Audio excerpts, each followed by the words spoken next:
বামেরাও চেয়েছিল যে নিউ টাউনকে সেখানে জ্যোতি বসুর নামে করতে, তখনও আপনারা আপত্তি করেছিলেন। তো সেই কালচারটাও তো আজও চলছে।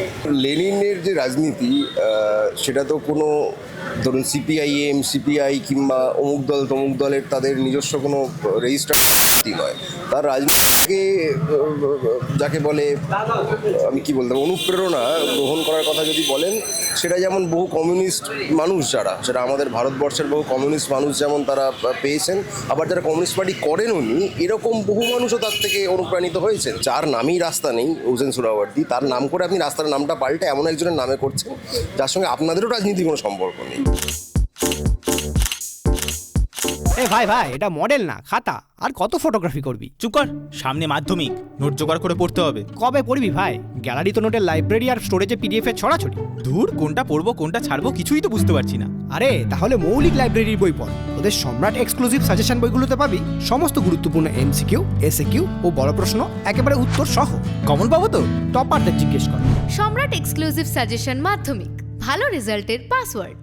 বিজেপি রাজ্যে ক্ষমতায় আসার পরই কলকাতার বিভিন্ন ঐতিহাসিক রাস্তার নাম পরিবর্তনের কথা বিভিন্ন নেতার মুখ থেকে শোনা যাচ্ছে।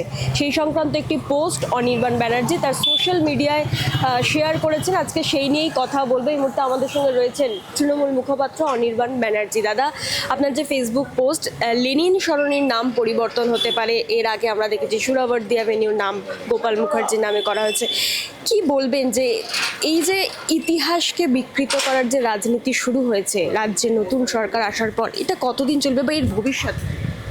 এর ভবিষ্যৎ মানে আমরা ইতিহাস থেকেই শিক্ষা নিতে পারি যে আমাদের ভবিষ্যৎ কী হতে পারে। বা ফ্যাসিস্টদের যে রাজনীতি, আমরা যদি আন্তর্জাতিক ইতিহাস দেখি, রাজনীতির ইতিহাস দেখি, যেখানে যেখানে তারা ক্ষমতার অত্যন্ত চূড়ার জায়গায় পৌঁছে গেছেন, যখন যখন পৌঁছেছেন, তারা এই ধরনের কাণ্ড কারখানা করা, ইতিহাসকে পাল্টে দেওয়ার চেষ্টা, গায়ের জোরে সবটা চাপিয়ে দেওয়া, পাল্টে দেওয়ার চেষ্টা তারা করেছেন, এবং তার অনতি বিলম্বেই তাদের পতনটাও শুরু হয়েছে। এবার ইতিহাসের শিক্ষা এটাই, ভবিষ্যৎ আমরা ইতিহাস থেকেই শিখি।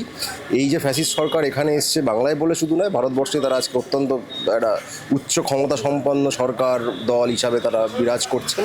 কিন্তু ফ্যাসিস্টদের যে ক্ষমতা আসলে তা ভেতর থেকে অত্যন্ত অন্তঃসার শূন্য হয়, এবং সেই অন্তঃসার শূন্যতার ফলেই তাদের পতনও অত্যন্ত দ্রুত হয়।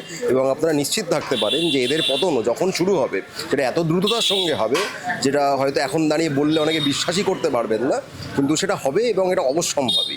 যে লেনিন শব্দটা তো বামেদের সঙ্গে ওতপ্রোতভাবে জড়িত, তো এটারও আপনারা প্রতিবাদ করছেন লেনিন সরণি বদলানো? দেখুন, লেনিনের যে রাজনীতি সেটা তো কোনো ধরুন সিপিআইএম সিপিআই কিংবা অমুক দল তমুক দলের তাদের নিজস্ব কোনো রেজিস্টার নয়।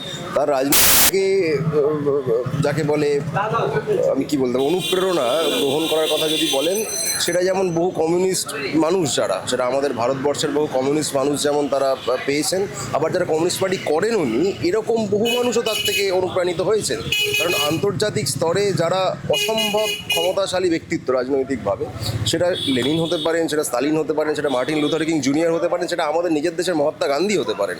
সেই মহাত্মা গান্ধীকে দেখে গোটা বিশ্বের বহু দেশে যার প্রতি সম্মান রেখে রাস্তার নাম, তার মূর্তি ইত্যাদি বহু কিছু আছে।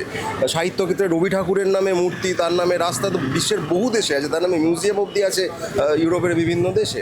তো যারা মহাপুরুষ বলতে আমরা যেটা বুঝি, সেটা রাজনীতি হোক রাজনীতির বাইরে হোক, তারা কোনোদিন কোনো দেশীয় সীমানায় সীমাবদ্ধ থাকবেন, সেই গণ্ডির মধ্যে আবদ্ধ থাকবেন, এটা হতে পারে না। আপনি তার পক্ষে হতে পারেন, আপনি তার বিপক্ষে হতে পারেন, সেটা অন্য বিষয়। কিন্তু লেনিনের যে রাজনীতি, তার থেকে অনুপ্রেরণা খোদ ভগৎ সিং নিয়েছিলেন। আজকে যে বিজেপি আরএসএস ভগৎ সিংয়ের ছবি ব্যবহার করে নিজেদেরকে বড় দেশপ্রেমিক প্রমাণ করার চেষ্টা করে, আমি অনুরোধ করার কিছু নেই, তারা হয়তো জানেন, জেনে বুঝে এটা করেন, যে ভগৎ সিং নিজে কার থেকে অনুপ্রেরণা পেতেন সেটা একবার খুঁজে দেখতে পারেন। এই যে সোহরাওয়ার্দী অ্যাভিনিউর নাম পরিবর্তন হয়ে গোপাল মুখার্জি স্ট্রিট, অন্যদিকে হোচিমিন সরণির নামও পরিবর্তন হওয়ার কথা শোনা যাচ্ছে, কি বলবে? মানে এগুলো এই রাজ্যের মানুষের জন্য কি কোনো দরকার রয়েছে? একেবারেই দরকার নেই, এবং বাংলার যে মনন, আমাদের সামাজিক যে মনন, রাজনৈতিক মননের সাথে এগুলো একেবারেই খাপ খায় না। আজ সোহরাওয়ার্দী অ্যাভিনিউ হোসেন সোহরাওয়ার্দীর নামে বলে তারা হঠাৎ করে পাল্টে দেওয়ার ব্যবস্থা করলো, যদিও সেটা তার নামে একেবারেই ছিল না। এবং যখন সেটা আস্তে আস্তে জানা গেল, বা আমরা অনেকেই আমরা বললাম সামাজিক মাধ্যমে, তখন এরা আবার ঢোক গিলে বলছে না না যার নামে ছিল সে তো বীণা দাসকে ধরিয়ে দিয়েছিল এসব বলছে। এবার যদি তাই আমি ধরে নিলাম কথার কথা তাই করেছিল, তো বীণা দাসের নামে করতেন। গোপাল মুখার্জি যার নামে আপনি করছেন তার বাড়ির সামনে যে রাস্তাটা সেটা করে দিন না। আজকে একদিকে আপনারা নিরামিষ চা পাবেন, আর অন্যদিকে যার নিজের পাঠার মাংসের দোকান ছিল বলে তার নাম ছিল গোপাল পাঠা, তার নামে আপনি রাস্তা করছেন। মানে এরা বেসিক্যালি মূর্খ বললেও মূর্খ শব্দটার অপমান করা হয়। সভ্য সমাজের অনুপযুক্ত যারা হয় তারাই একমাত্র এই ধরনের মানসিকতার হতে পারে।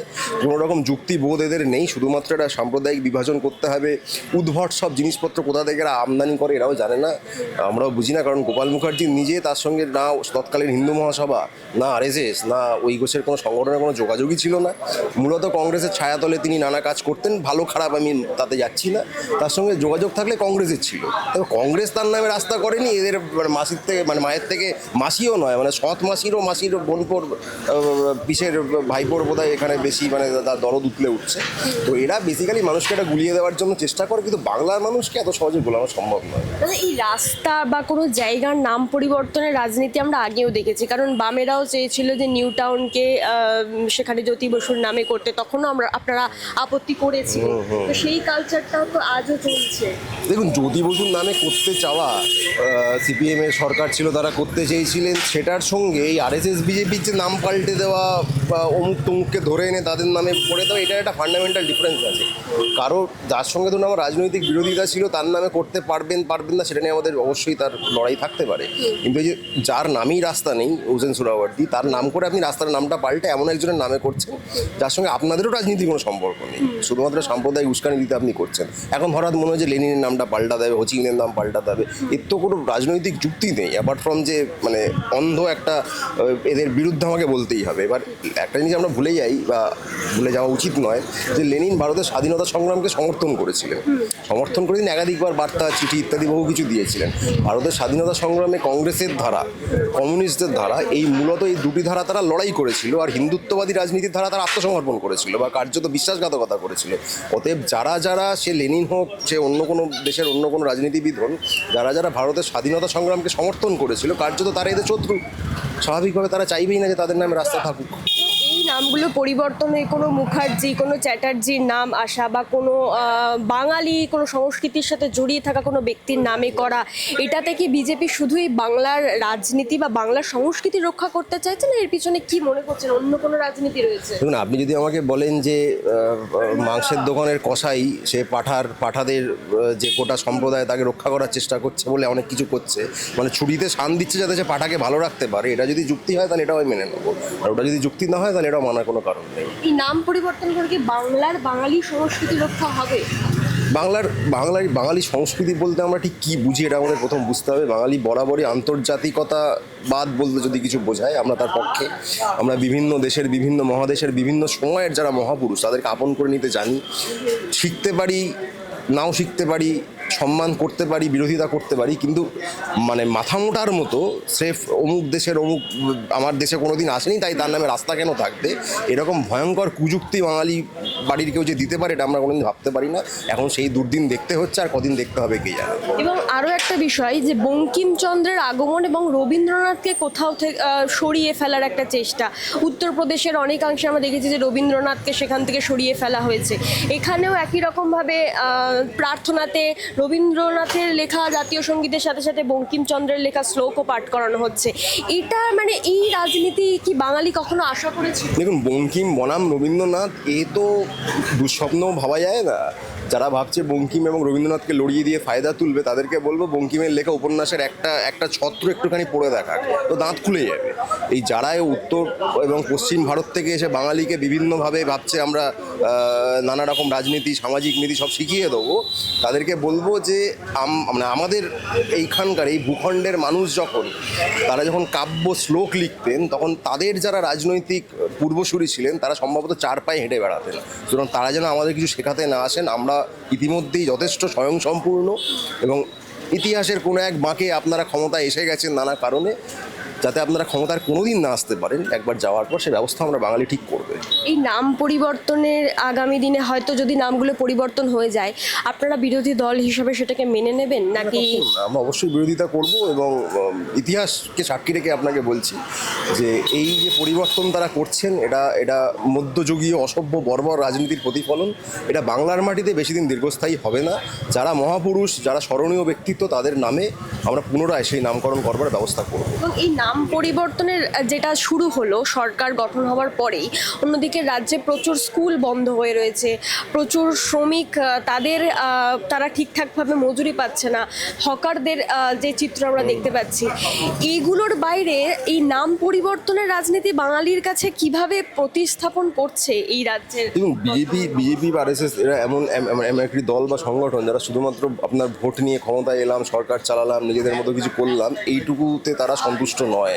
তারা বাকি সব দলের থেকে আলাদা এই কারণ তারা আপনি কি খাবেন, কি পড়বেন শুধু নয়, আপনি কি ভাববেন, কিভাবে ভাববেন, কোনটা ভাববেন না, সবটাই তারা নির্ধারণ করে দিতে চায়। এটাই তাদের মূল লক্ষ্য। শুধুমাত্র ভোট জিতলাম, সরকার গড়লাম, 5 বছর 10 বছর 15 বছর থাকলাম, আবার ভোট হলো, এইটুকুতে তারা সন্তুষ্ট নয়। তারা আপনার মগজের মধ্যে ঢুকে সম্পূর্ণ আপনাকে কৃতদাস বানিয়ে সম্পূর্ণ আপনার জীবন যাত্রা, যাপন, চিন্তা ভাবনা সব কিছু তারা নিয়ন্ত্রণ করতে চায় বলেই এই যে নাম পরিবর্তন বলুন, যে বাকি বিভিন্ন যে ন্যারেটিভের খেলা তারা খেলছে, তার মূল লক্ষ্যই এটা।